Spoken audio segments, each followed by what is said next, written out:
نام کیا ہیں؟ حضور کی ازواج کتنی ہیں؟ نام کیا ہیں؟ حضور کے بیٹے کتنے ہیں؟ نام کیا ہیں؟ حضور کی بیٹیاں کتنی ہیں؟ نام کیا ہیں؟ حضور کے نواسے کتنے ہیں؟ نام کیا ہیں؟ حضور کی نواسیاں کتنی ہیں؟ نام کیا ہیں؟ اور جب کبھی وقت ملتا ہے اور جمعے پر موڈ میں ہوں تو پھر میں سب کا نام بھی لیتا ہوں عربی خطبے میں، تاکہ صحیح بات لوگوں تک پہنچ جائے۔ شور کرنے والوں، گاڑی شور کرنے سے نہیں چلتی۔ ہم جس جھنگوی کے مرید ہیں، ہم تو جمعے میں عربی کا خطبہ پڑھ کر بھی مشن دوسروں تک پہنچا دیتے ہیں، رکتے نہیں ہیں ہم۔ یہ فرمایا پانی چاہیے۔ حضرت موسیٰ علیہ السلام نے لاٹھی ماری، پتھر پر ماری، اور 12 چشمے ہوئے۔ یہاں ملحدین کہتے ہیں کہ جی پانی پتھر سے کیسے نکلتا ہے؟ تو یہ چشمے جو ہیں جو پہاڑوں میں ہیں، تو وہاں سے پانی کیسے نکلتا ہے؟ یہ خالق کا معاملہ ہے۔ اور یہ پتھر جڑے ہوئے ہوتے ہیں، پھر یہ پتھر بڑھتے ہیں، پھر پتھروں کی کئی اقسام ہیں، پھر جب تک پتھر کٹ نہ جائے اس کی موت واقع نہیں ہوتی، جب تک یہ درخت کی ٹہنی پتے جدا ہو نہ جائیں اپنے اصل سے، تو اس وقت تک وہ حیات ہیں۔ الگ ہو گئے تو یہ ممات ہیں۔ یہ میں پتوں کی بات کر رہا ہوں۔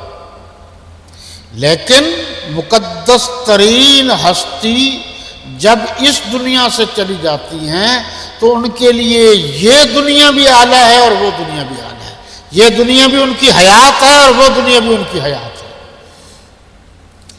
ہم نے کہا کہ اپنی لاٹھی پتھر پر مارو۔ انہوں نے لاٹھی ماری تو پھر اس میں سے 12 چشمے پھوٹ پڑے۔ حضرت یعقوب علیہ السلام کی اولاد وہ 12 قبیلوں میں بدل چکی تھی، جو 12 بچے تھے، اور تمام لوگوں نے اپنا اپنا گھاٹ معلوم کر کے پانی پی لیا۔ بتا دیا گیا کہ کہیں پھر نہ لڑ پڑیں، اس قبیلے کا یہ گھاٹ ہے، اس قبیلے کا یہ گھاٹ ہے، اس قبیلے کا یہ گھاٹ ہے، اس کے مطابق وہاں سے وہ پانی لیں۔ اچھا، یہ پانی عجیب ہے۔ آپ کو پتہ ہے کہ سب سے پہلے پانی کو عام کرنے والے مسلمان، اور پھر عام کرنے والے صحابہ کرام میں سے حضرت عثمان بن عفان رضی اللہ تعالی عنہ، جبکہ وہ چشمے کا مالک، کنویں کا مالک دیتا نہیں تھا، اس کا کاروبار تھا، وہ پانی بیچتا تھا۔ حضرت عثمان رضی اللہ تعالی عنہ نے پہلے آدھا لیا، وہ فریق دیا، پھر آدھا لیا، پورا ہو گیا تو فریق تقسیم ہے۔ اور آج تک مسلمانوں میں ابھی تک جو اللہ کی طرف سے جو عام پانی ہے اب بھی فری ہے، یہاں تک کہ آب زمزم کو آپ دیکھ لیں، یہاں بھی دیکھ لیں۔ لیکن فی سبیل اللہ ہماری مسجدوں میں ٹھنڈا پانی کا انتظام اب کافی حد تک ہو گیا ہے، لیکن اکثر مساجد میں اب بھی نہیں ہے۔ سہولتیں مہیا کرنا اگر حالات اچھے ہوں تو یہ اچھی بات ہے۔ آگے فرمایا جی، اور تمام لوگوں نے اپنا اپنا گھاٹ معلوم کر لیا۔ اللہ نے فرمایا کھاؤ پیو عیش کرو، پانی پیو، بٹیرے کھاؤ ذبح کر کے، اور جناب والا ترنج بین جو بہترین قسم کا ایک کھانا ہوتا تھا، آپ وہ بھی کھاؤ، لیکن فساد نہیں کرنا، لڑنا نہیں۔ لیکن وہ تو الٹا نکلے، کھایا بھی پیا بھی، پانی جب آیا، جن کے پاس پانی نہ ہو اور پانی پینے کو مل جائے اور وہ بھی آب زمزم، اور کچھ دنوں کے بعد اس کی توانائی بحال ہو تو پھر تو لڑتے جھگڑتے تو ہیں۔ پھر انہوں نے دنگا فساد شروع کر دیا۔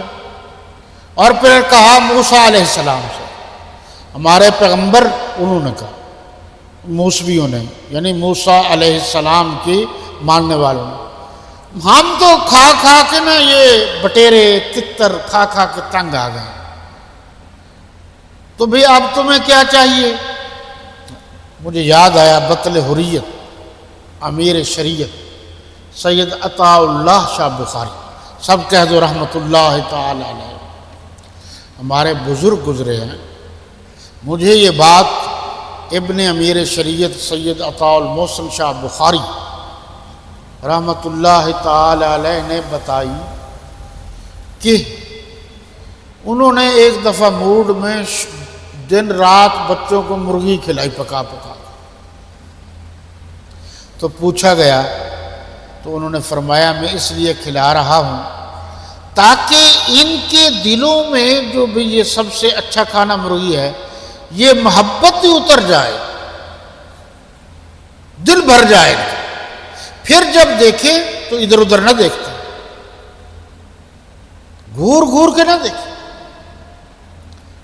حضرت موسیٰ علیہ السلام نے پوچھا بھئی من و سلوہ تو تمہیں پسند نہیں ہے، اتنا اچھا کھانا، اتنا اچھا پانی، اب کیا چاہیے؟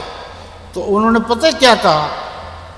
بقلہا وقصائہا وفومہا وعدسہا وبصلہا، کہنے لگا جی ترکاری ہو جی، ترکاری میں کیا ہو جی؟ ککڑی ہو،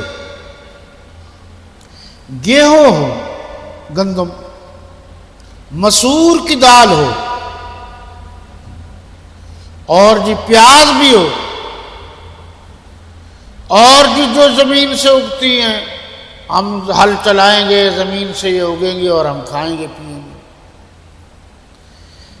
اللہ کی اعلیٰ نعمتوں کو چھوڑ کر اب وہ قوم موسیٰ نیچے اتر آئی نا، اور یہ ہوتا ہے کہ ایک معاملہ فطری بھی ہے، چاہے ہم بھی ہوں اچھے سے اچھا کھانا 2 4 5 دفعہ مل جائے تو ہم کہتے ہیں یار اکتا گئے ہیں، کوئی اور چیز بھی ہونی چاہیے، ان کے بدلے ناقص چیزیں ان کو مل گئی۔ تو حضرت موسیٰ علیہ السلام نے فرمایا جاؤ شہر میں اور جو مانگتے ہو مل جائے گا، شہر میں رہو، آرام سے رہو، جو مانگو گے مل جائے گا۔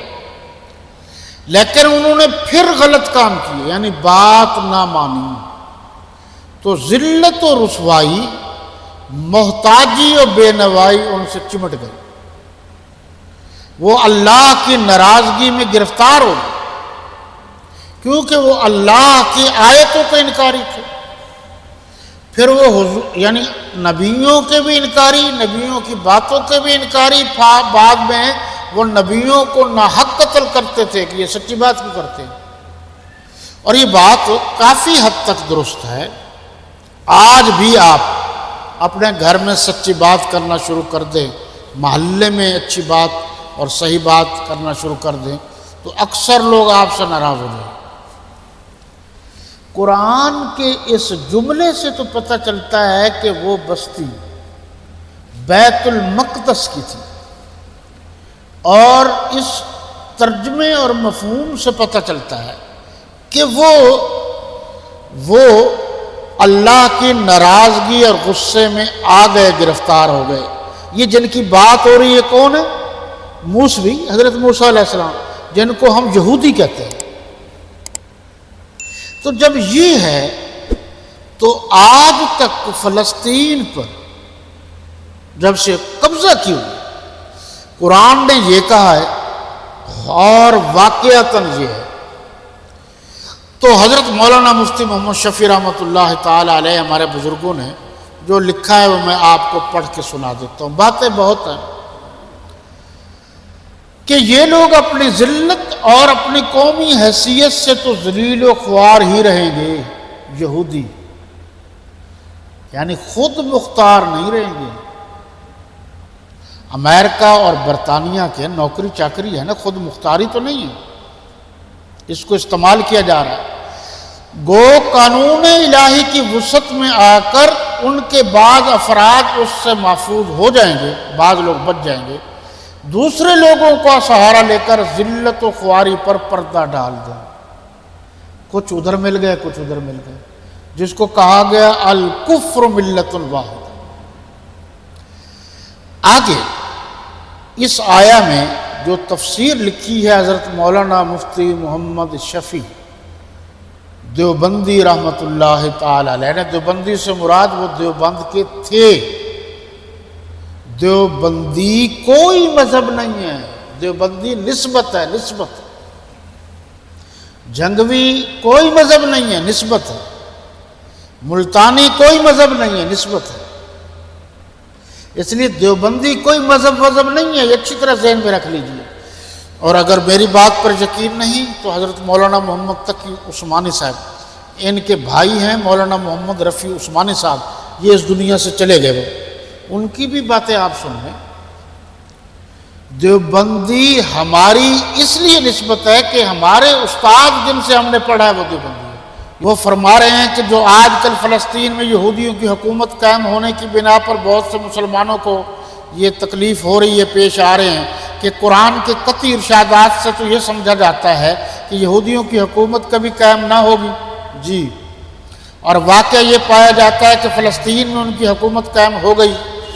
اس کا جواب وہ فرما رہے ہیں کہ واضح ہے کہ فلسطین میں یہودیوں کے موجودہ حکومت کی حقیقت سے جو لوگ باخبر ہیں وہ خوب جانتے ہیں کہ یہ حکومت در حقیقت اسرائیل کی نہیں ہے، بلکہ امریکہ اور برطانیہ کی ایک چھاونی سے زیادہ اس کی کوئی حیثیت ہے. تو ایسے آپ کے سامنے ہے. یہ اپنی ذاتی طاقت سے 1 مہینہ بھی زندہ نہیں رہ سکتے، ذاتی طاقت سے 1 مہینہ بھی زندہ نہیں رہ سکتے اگر امریکہ، برطانیہ یعنی کہ دوسرے لوگ جن کو آپ یہودی کہہ سکتے ہیں، انگریز کہہ سکتے ہیں، وہ ان کی حمایت نہ کریں. اور اسرائیلی ان کے نظروں میں ان کے فرما بردار غلام سے زیادہ کوئی حیثیت نہیں رکھتے. دیکھو جی، بالکل اتنی واضح کلیئر کٹ انہوں نے بات کر دی ہے کہ اس کے بعد کسی اور چیز کی ضرورت نہیں ہے. آپ صرف سمجھیے اور غور کیجیے، توجہ کیجیے. وما علینا الا البلاغ. باقی آئندہ